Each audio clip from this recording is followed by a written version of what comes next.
Saudações aos irmãos e às irmãs que nos acompanham nas nossas reflexões a respeito do Evangelho de Jesus.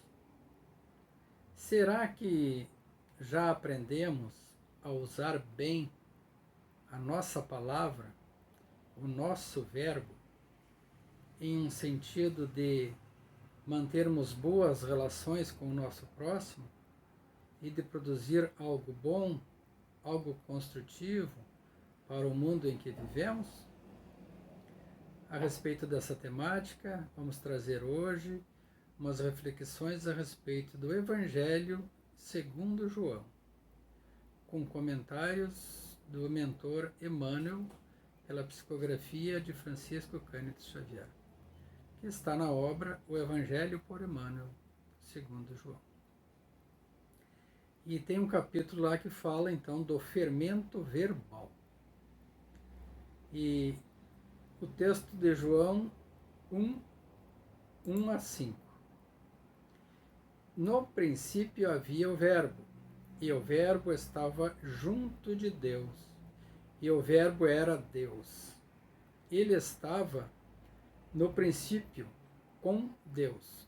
Todas as coisas foram feitas por ele, e sem ele nada do que se encontra feito se faria. Nele havia vida, e a vida era a luz dos homens, e a luz brilhava a treva, e a treva não a reteve. João 1:5. O verbo, então, é a palavra, o discurso, o raciocínio, uma narrativa, o uso da razão, da inteligência e da sabedoria, né? Assim, pela ação do Verbo, fez-se a vontade de Deus. Pela infinita sabedoria de Deus, fez-se todas as coisas, pois Deus é o princípio inteligente, o princípio de tudo, a causa primária de todas as coisas. Junto de Deus, próximo de Deus, fala, o Verbo estava. Então, o Verbo, a vontade de Deus, esteve com ele. E no momento que ele desejou, ele fez o universo e tudo que nele existe. A luz reteve a treva. Pelo poder da palavra de Deus, então, a luz iluminou as trevas do universo. Sabemos que o universo é escuro no mundo material. E a luz, quando acendemos uma luz em uma sala escura, a luz afasta as trevas. Isso também se reflete nas nossas palavras, nos nossos pensamentos. Quando emitimos boas palavras, bons pensamentos, essas palavras ou esses pensamentos iluminam as trevas da ignorância, do desconhecimento e do mal entendimento. O apóstolo João ainda nos adverte que o Verbo era Deus e estava com Deus. E Deus é amor e vida, e a mais perfeita expressão do Verbo para o orbe terrestre era Jesus, identificado com a sua misericórdia e sabedoria, desde a organização primordial do planeta, visível ou oculto. O Verbo é o traço da luz divina em todas as coisas, em todos os seres, nas mais variadas condições do processo de aperfeiçoamento. Então, na palavra, no verbo, no agir, né, na vontade da ação, é que as coisas se constroem. A partir de Deus, de Jesus, dos mentores espirituais e de nós mesmos, né? Então, aprendamos a sentir com amor, a fim de que venhamos a pensar com justiça e falar o bem. Esse é o ensinamento, né? O próprio Testamento Divino assegura que no princípio era o Verbo. Só existia a vontade, a palavra. E depois a palavra se fez ação. Então, aqui está destacando a importância daquilo que nós dissermos em determinadas ocasiões, da nossa opinião expressada. Depois do amor e da justiça do Criador, apareceu a expressão verbal como fermento vivo da criação. Então, no momento que a palavra foi dita, ela foi solta ao ar. E a partir dali, é como a flecha que sai do arco. Depois de sair, ela vai atingir o seu destino. Perdemos o domínio sobre ela. Então, isso também se aplica às nossas palavras. Se fizermos uma ofensa a alguém, a palavra já foi dita. Ela vai alcançar o seu alvo. E depois, é claro, teremos os reveses daquilo que fizermos. E assim os outros conosco também. Em todos os avisos da caridade, não nos esqueçamos da boa palavra que socorra e ilumine sempre. Então, cuidado ao sermos caridosos para não sermos julgadores. Para usá-la com segurança, não é preciso assumir posição compulsória de santidade, transformando a frase em létago, ou em chicote, ou em açoite, de chamas sobre os enganos que ainda enternebrecem no roteiro do nosso próximo. Então, o nosso verbo não deve ser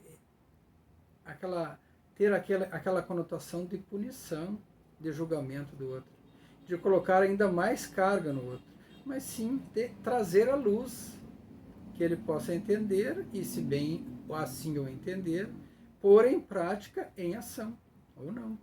Todos temos livre-arbítrio. Basta que a nossa diligência no bem se faça incessante. Então, a gente insistir no bem, fazendo sempre a nossa parte, com calma, com serenidade.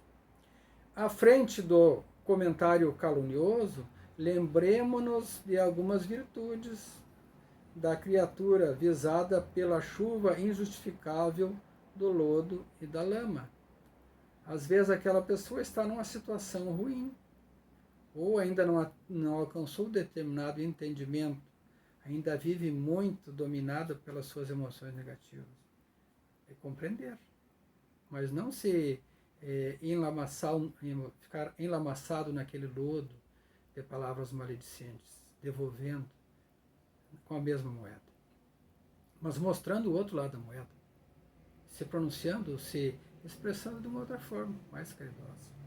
Perante as anotações do desânimo, quando alguém estiver desanimado, ou nós mesmos, falar acerca das esperanças do céu, que ainda não apagou o sol com que nos clareia o caminho. Se todo dia, depois de uma noite e de uma madrugada, temos o sol que ilumina o nosso dia, nas nossas vidas, aqueles momentos de dificuldade também são como as noites. Mas amanhã, ou daqui a pouco, teremos o sol do esclarecimento e o sol da saída daquela situação. E a vida continua. Num belo dia.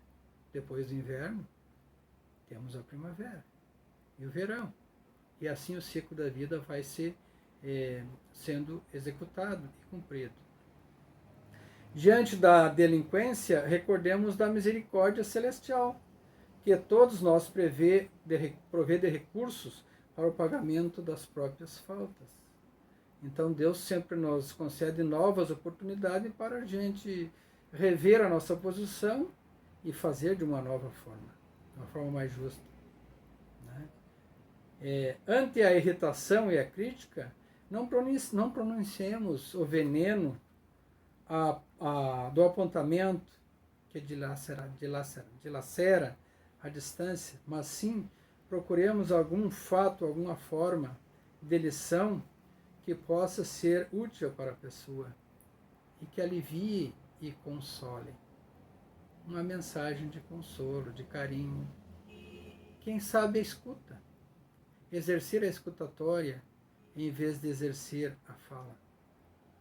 Porque às vezes, o que as pessoas precisam, ou na maioria das vezes, quando estão em aflição, é de alguém que as ouça.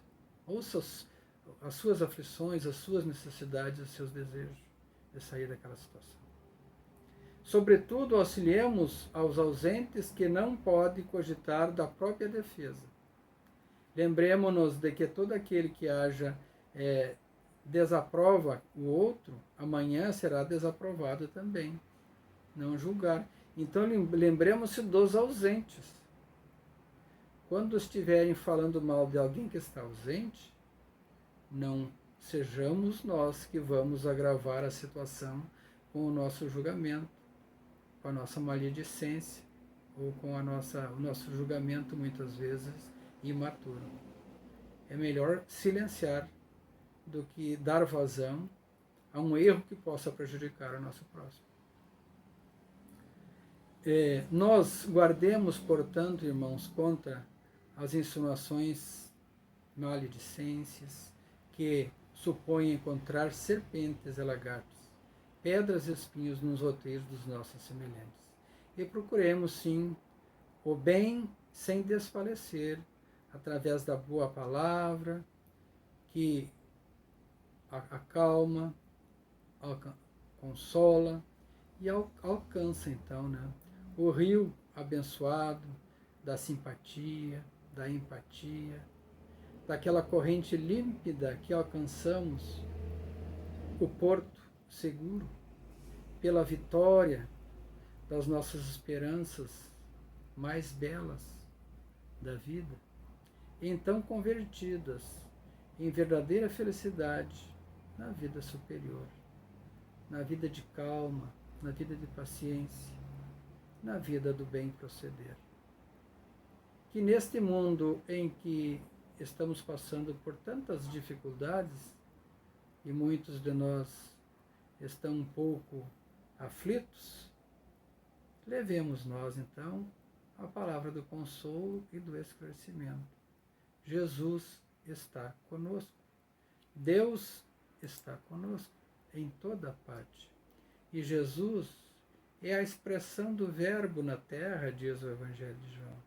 Então, o ensinamento do Evangelho de Jesus é a luz de que necessitamos para superar as dificuldades. Estudemos o Evangelho de Jesus. Procuremos compreender e viver esse Evangelho de amor, de paz, de serenidade, de indulgência e, sobretudo, de perdão. Pois perdoar a humanidade, perdoar os algozes que levaram ao Calvário, foi o último ato do Cristo, ao dizer: perdoai-vos, ó Pai, pois não sabem o que faz. E ninguém consegue amar se não perdoar. Então o perdão é a chave de que temos que exercer nas nossas vidas para que tenhamos uma boa convivência. Que Jesus ilumine nossas mentes, os nossos sentimentos, e possamos elevar o nosso coração em bondade e misericórdia para conosco mesmo e para com o próximo. E que a vontade de Deus seja feita, aqui na terra como nos céus. Que assim seja.